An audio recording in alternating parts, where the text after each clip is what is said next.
Emmanuel Macron l'avait dit lors d'une de ses allocutions. C'est dur d'avoir 20 ans en 2020. Oui. Une phrase qui résonne davantage avec l'actualité de ces dernières semaines et la détresse affichée de plusieurs étudiants qui ont mis fin à leur jour, détruits par leur situation difficile, l'impossibilité de vivre pleinement leur vie de jeunes ou d'envisager un avenir quelconque. Si le sort des commerçants ou l'univers de la culture est régulièrement au cœur des débats, celui d'une jeunesse abandonnée ne semble pas intéresser grand monde, comme si seule l'économie était le problème dans cette crise sanitaire. Sans oublier qu'en plus de cette incapacité à vivre leur jeunesse, de nombreux étudiants se retrouvent sans travail, et donc sans ressources pour payer leur logement ou leurs frais de scolarité, plongeant dans une précarité aussi inquiétante que soudaine. Suicide, burn-out, précarité, silence autour d'une jeunesse en détresse. Ce soir, Lona et Jean, 2 étudiants sont avec nous pour mettre en lumière la jeunesse face à la crise actuelle. Et merci à Yona et merci à Jean d'être avec nous. Yona, 22 ans, étudiante en master à Paris. Merci d'être là. Merci beaucoup à tous les deux.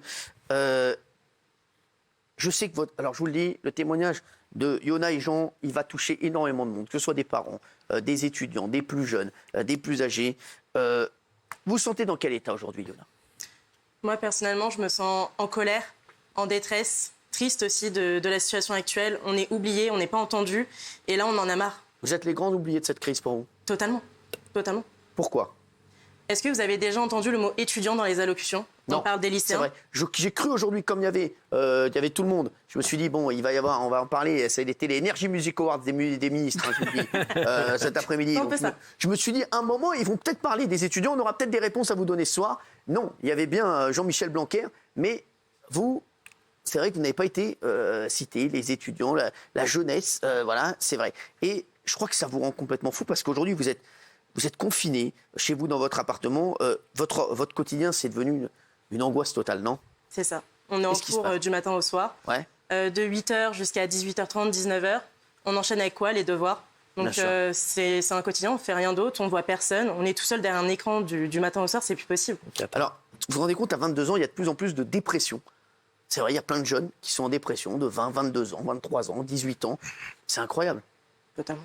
Mais vous avez des amis aussi qui sont comme vous, qui sont dans un état de détresse incroyable ? Oui, je ne vais pas dire que la majorité des étudiants sont en détresse, mais un grand nombre.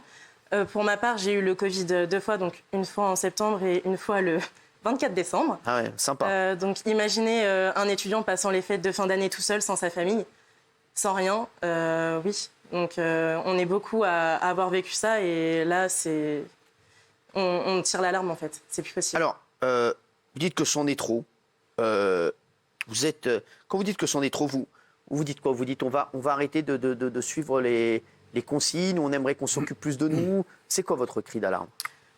On aimerait qu'on s'occupe plus de nous, en fait. Nous, on fait notre maximum pour pas décrocher. On essaye de suivre nos cours du matin au soir, on essaye de bien faire nos devoirs. On essaye, à chaque fois, on se dit, bon, on se motive, ça va bien se passer.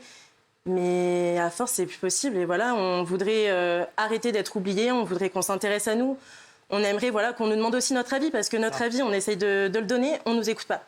On ne nous écoute pas, ça passe déjà par les universités. Il y a de nombreux mails pour les partiels, par exemple, en présentiel. Aussi pour l'insertion professionnelle, les stages. En présentiel, ça vous fait peur d'aller en présentiel faire vos partiels ? Pour ma part, étant une personne à risque, oui. Ah oui. J'ai peur pour moi, j'ai peur aussi de contaminer ma famille. Bien sûr. C'est quelque chose qui me fait très peur, effectivement. Alors, on a également Jean, avec nos étudiants en licence en Sciences Po. Vous êtes donc en 3e année de sciences politiques, loin de votre famille, à Montpellier. Comme beaucoup d'étudiants, je vous ai vu hier, Jean, vous m'avez l'air vraiment au bout du bout, quoi. Je sais pas si je suis la personne la plus au bout du bout et l'étudiant le plus au bout du bout, mais c'est sûr que j'en ai marre d'avoir passé tout ce confinement. On a commencé à faire le semestre en présentiel, en semi-présentiel, 50-50, ça marchait très bien. Ouais. Il y a eu 0 cas de Covid dans notre faculté de Montpellier. Ouais. Et après, on nous a mis donc le confinement, donc ça veut dire le matin, on se lève pas, on reste dans notre lit. On sort juste notre ordinateur, on reste en pyjama toute la journée. Parfois, on est obligé de louper des repas, on oublie de manger le midi. Donc à un moment donné, oui, c'est sûr que... c'est compliqué, pas tous les jours. Il y a des jours où ça va mieux, on essaye d'appeler la famille, etc. pour aller mieux, les amis, on a du soutien. Mais moi, je pense à tous les étudiants qui n'ont pas ce soutien-là, quoi. Alors, il paraît que pendant le 2e confinement, vous étiez à Montpellier, donc loin de votre famille, et ça a été un coup de massue, vous ne sortiez plus de votre lit.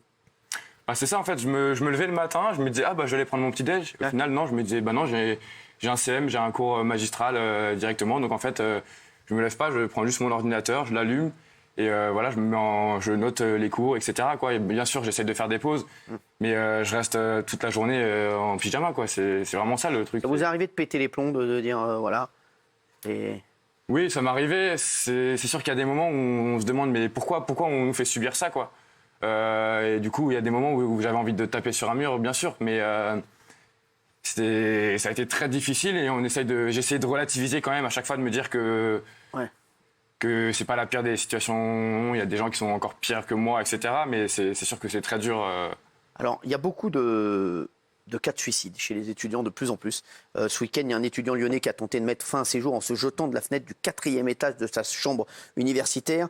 En France, le risque suicidaire est de 6-7% parmi la population étudiante et de 11% chez les étudiants en santé. Vous, est-ce que vous avez des amis, des gens dans votre entourage qui vous disent franchement, cette société-là ne me convient pas, j'en peux plus, je ne vois pas le bout du tunnel, et qui pensent au pire? Il y en a Oui. Comme vous. Oui, totalement. Là, je pense à mon école, mais je pense à toutes les écoles. Il y a des dizaines, des vingtaines de mails qui circulent, des appels à l'aide. J'ai des idées noires, mais personne les écoute. Et je pense que c'est quelque chose qui pourrait être totalement évité. Ouais.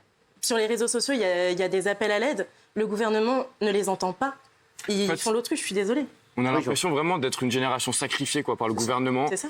Et après, il y a des petites interventions, par exemple Frédérique Vidal, mardi matin, ça Alors, fait quoi? c'est vrai, c'est ça. Alors, Frédérique Vidal, le ministre de l'Enseignement supérieur, s'est justement exprimé concernant le sort des étudiants. Il a fait plusieurs annonces. Il a dit, elle a fait plusieurs annonces reprises par demi-groupe en travaux dirigés en première année dans les universités à partir du 25 janvier. Le nombre de psychologues sera doublé dans les établissements ce semestre et les tests antigéniques seront proposés aux services de santé des universités. Vous en pensez quoi de ces annonces? Alors, moi, déjà, j'ai une remarque à faire. Ça vous fait rire, j'ai l'impression. Oui, elle parle des premières années, les autres.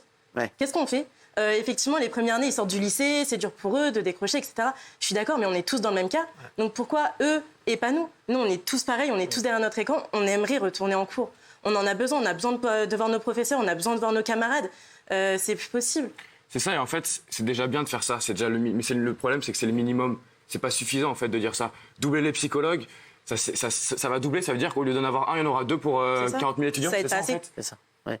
Est-ce que vous trouvez que dans les autres pays, est-ce que vous êtes intéressé à ce qui se passe dans les autres pays, est-ce que vous trouvez qu'on fait plus pour la jeunesse, pour les étudiants qu'en France? Ou bien est-ce que vous dites vraiment, nous en France, on est délaissés? Est-ce que vous avez regardé un petit peu ce qui se passe ailleurs? Parce que c'est vrai que évidemment, cette crise, elle est mondiale et qu'il y a beaucoup d'étudiants dans le monde entier qui sont dans le même cas que vous. Alors est-ce que vous essayez pas de vous dire, voilà, en vrai, c'est vrai que ça se passe un petit peu partout pareil, ou est-ce que certains étudiants sont mieux lotis ailleurs? Il y en a.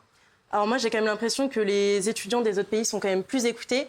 Il y a une relation déjà avec leur université, une relation de confiance avec leur gouvernement aussi. Ouais. Et nous, à côté... Vous n'avez plus confiance? Non.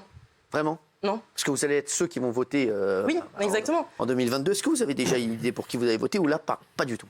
Pas encore. Pas encore, j'attends qu'on nous montre quelque chose. Je veux des preuves. Nous, on veut de l'action, on veut moins de blabla, plus d'action. Ça sera votre premier vote? Non. Non, mais si pour les présidentielles. Pour les présidentielles, oui, ça sera le premier vote pour les présidentielles. Ouais. 2021. Ouais, donc voilà. Qu'est-ce que vous avez à faire passer comme message s'il y a des membres du gouvernement qui nous écoutent ou qui nous regardent? On vous laisse la parole. Alors déjà, j'ai envie de dire, écoutez-nous, considérez-nous et arrêtez de nous oublier. On est là, on est tous au même niveau. En fait, il n'y a pas que les collégiens, les lycéens, les travailleurs, il y a aussi les étudiants. Nous, aujourd'hui, on a besoin de vous. Par exemple, je pense à l'insertion professionnelle. Je suis désolée, j'en profite. Stage. Ouais, exactement. Stage, c'est terrible. C'est impossible d'en trouver. Je suis à la recherche d'un stage. Parce que les entreprises ne veulent pas vous embaucher. Exactement. Parce qu'ils ont peur eux aussi. Alors qu'un apprenti, ça coûte 0. Il faut le dire aux entrepreneurs qui nous regardent. Ça coûte 0. C'est 0 €, c'est remboursé par l'État. Ça coûte rien. Un jeune, il coûte rien. Un stage dans quoi? Dans les relations internationales, coopération internationale, affaires européennes. Chez Castaldi. Je m'adresse à vous tous et même à ceux qui nous regardent à la télé. Je suis à la recherche d'un stage, donc si vous avez quelque chose pour moi, n'hésitez pas, appelez-moi. Je pense que vous allez avoir de nombreuses demandes. Et vous, Jean, qu'est-ce que vous avez à dire? Juste comme l'a dit Yona, c'est d'être considéré, d'être écouté. Et pas seulement de nous faire des petites phrases en mode c'est dur d'avoir 20 ans en 2020. Quoi. C'est vraiment du concret, d'essayer de travailler avec les étudiants clairement pour proposer des vraies choses. Quoi. Vous gardez espoir, tous les deux, ou pas encore? On essaye. On essaye. Et là, ça, justement, le mouvement qui a été lancé mardi, étudiants fantômes, par des étudiants de L1 de Montpellier. Bravo, oui. Yasmine, Félix, bravo à eux d'ailleurs. Hugo, bravo. vraiment, on pensait pas que ça allait prendre une telle ampleur. Et du coup, ça redonne vraiment beaucoup d'espoir parce qu'on se dit qu'il en reste, quoi. Il y a encore des gens qui ont envie de faire bouger les choses et du coup, ça donne de l'espoir. Et on espère juste que tout ça, ça va amener à quelque chose et pas seulement des mesures. Oui, on va ramener le présentiel au L1 parce que c'est déjà bien, mais c'est loin d'être suffisant en fait. Merci beaucoup en tout cas d'avoir été avec nous, Yona et Jean. Merci de nous avoir écoutés. Merci mes chéris. C'était ce qu'on attendait depuis longtemps.